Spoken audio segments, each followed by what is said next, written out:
track reviews. Hi, everyone. Anthony Fantano here, internet's busiest music nerd. I hope you're doing well. And he's back. He's finally back. Kendrick Lamar is back on this track with his cousin, Baby Keem. It really seems to be more of a Baby Keem track, though, just from the labeling, as Baby Keem does get first billing.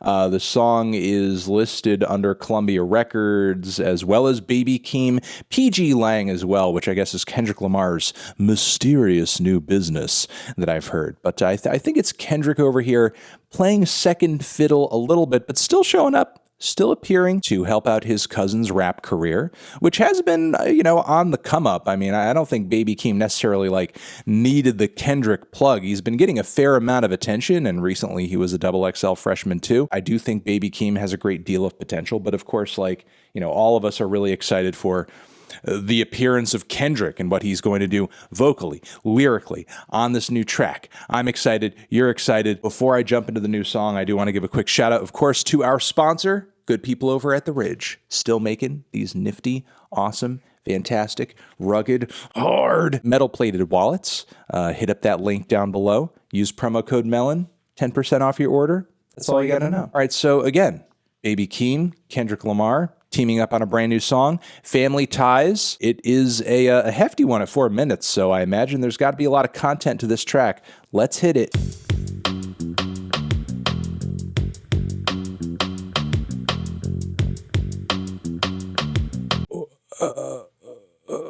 I'm not entirely sure what to make of what I just heard. I feel like this was just a mess.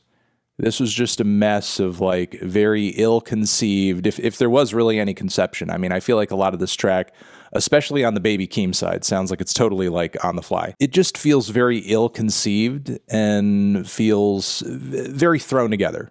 Feels really thrown together. I'll speak to the first half of the cut. I loved those, school band horns. Those horn sections were great. Trap beat behind them was a little plain, but it was fine considering Baby Keem hopped on it. I wasn't really surprised because, that's kind of the type of rhythm he's usually on anyway. And while I do like that his voice is expressive and he's got a higher energy level than he has on some of his recent singles, which I thought were pretty drab, he's really kind of picking it up on this one over here. He just sounds so awkward on the mic. I don't know what it is. I mean, I guess he's never come off to me as the most technically proficient rapper, but his delivery and performance here just felt really sloppy, and not in a way that was flattering or made the song entertaining. It just seemed wow, we're at the high school talent show or something. On top of that, his vocal wasn't mixed into the beat all that well, nor was Kendrick's. I think that's, kind of an issue on the record across the board. Then we hit a beat switch that changed the vibe a little bit, but it didn't necessarily help the track or make it all that much better.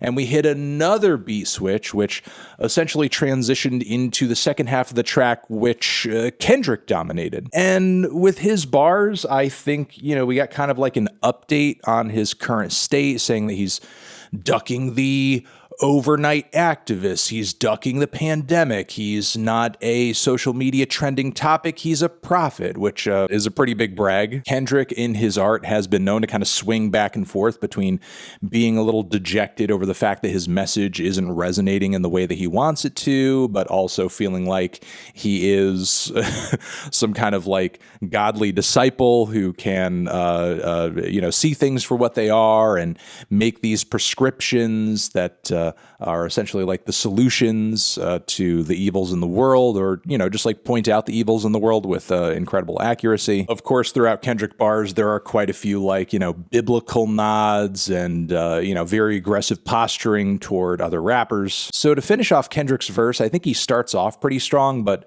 the ending is not really it. Some of his inflections on the back end are certainly animated, but also kind of ridiculous in a way that kind of makes you raise an eyebrow. Listen, while this was not the worst thing I've ever heard, was certainly far from the worst thing I've heard all year, I'm disappointed in this. This was not great. This was not focused. It failed to get me excited for whatever Baby Keem has coming around the corner, if he's like giving us a taste of like, you know, what's almost here. Meanwhile, Kendrick doesn't really have too much to say or update us with outside of the fact that he's been off the radar, and some of his new flows and inflections are far from his best. So I think I'm going to have to leave it at that. I was not crazy about this track. But let me know what you guys thought down in the comments. Love it, hate it, why, what do you think I should review next? And yeah, you guys are the best. Over here next to my head is another video that you could check out. Hit that up or the link to subscribe to the channel. Anthony Fantano, Kendrick, Baby Keem, forever.